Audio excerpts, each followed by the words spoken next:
მოდით, დღეს ვისაუბროთ ერთ ძალიან უცნაურ ზღვაზე. ზღვაზე, რომელიც ერთი შეხედვით სიცოცხლით სავსეა, მაგრამ ამავდროულად თითქმის მთლიანად მკვდარია. დიახ, ეს შავი ზღვაა, ჩვენი შავი ზღვა, რომელიც თავის სიღრმეში ერთ ძალიან ბნელ საიდუმლოს ინახავს. აი, შეხედეთ, ულამაზესია, ხო? 6 ქვეყანას აერთიანებს, მათ შორის ჩვენც. მაგრამ იცით რა არის შოკის მომგროველი? აი ამ წყლის მასის 90%-ზე მეტი სინამდვილეში ტოქსიკური უსიცოცხლო ზონაა. წარმოგიდგენიათ? თითქოს ორი სხვადასხვა ზღვაა ერთმანეთზე დაშენებული. ერთი, რომელსაც ვხედავთ და მეორე, რომელიც მის ქვეშ იმალება. კარგი, მოდით ახლა გავარკვიოთ. რატომაა შავი ზღვა ასეთი უცნაური? და ამისთვის პირველ რიგში მის გეოგრაფიას უნდა დავაკვირდეთ. რა ხდის მას ასე განსაკუთრებულს? აი საქმეც ამაშია. შავი ზღვა ფაქტობრივად შიდა ზღვაა, ანუ თითქმის იზოლირებულია. ის ატლანტის ოკეანის უკავშირდება, მაგრამ მხოლოდ აი ამ ვიწრო სრუტეების, ბოსფორის და დარდანელის გავლით. ეს დეტალი ძალიან მნიშვნელოვანია დაიმახსოვრეთ, რადგან სწორედ ეს შეზღუდული კავშირია მისი მთავარი საიდუმლოს გასაღები. და ნახეთ, ამ უზარმაზარ 3400 კილომეტრიან სანაპირო ზოლს მთელი 6 ქვეყანა ინაწილებს. მათ შორის, რა თქმა უნდა, საქართველოც, რომელზეც სანაპიროს დაახლოებით 9% მოდის. და რას ნიშნავს ეს? იმას, რომ ზღვის ბედი მხოლოდ ერთ ქვეყანაზე არ არის დამოკიდებული. ეს ყველას საერთო საზრუნავი და საერთო პასუხისმგებლობაა. კარგი, გასაგებია გეოგრაფია, მაგრამ მოდით უფრო კონკრეტულად ვთქვათ. რატომ არის ეს ზღვა ასეთი სასიცოცხლოდ მნიშვნელოვანი იმ მილიონობით ადამიანისთვის, ვინც მის სანაპიროებზე ცხოვრობს? აი ეს სურათები იდეალურად აჩვენებს ამას. მარცხნივ ხელუხლებელი ველური ბუნება, მარჯვნივ კი ხალხმრავალი განვითარებული კურორტები.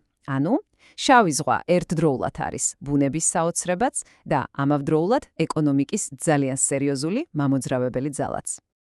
და განსაკუთრებით საქართველოსთვის, ხომ შავი ზღვა პირდაპირ სასიცოცხლო ეკონომიკური არტერიაა. აი ჩვენი პორტები, ბათუმი, ფოთი, სუფსა, ესენი ხომ პირდაპირ კარიბჭეა ევროპისკენ და დანარჩენი მსოფლიოსკენ.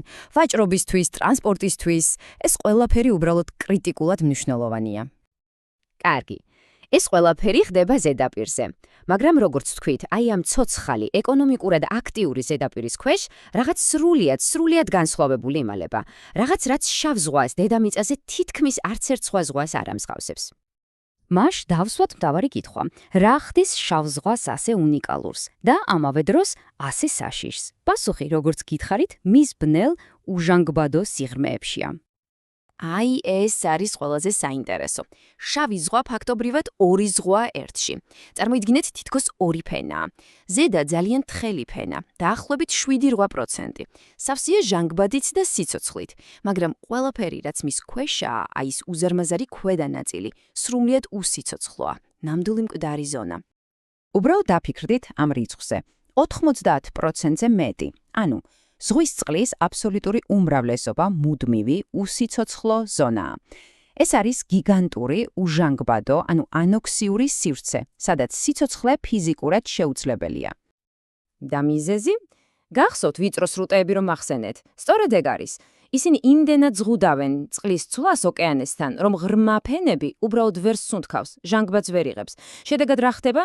წყალი ქვემოთ იწამლება ტოქსიკური გაზით, წყალბადის სულფიდით, და ეს ფენა სამუდამოდ იბლოკება.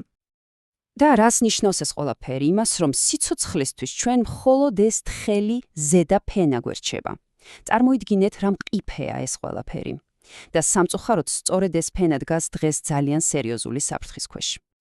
და მთავარი საფრთხე, რა თქმა უნდა, დაბინძურებაა.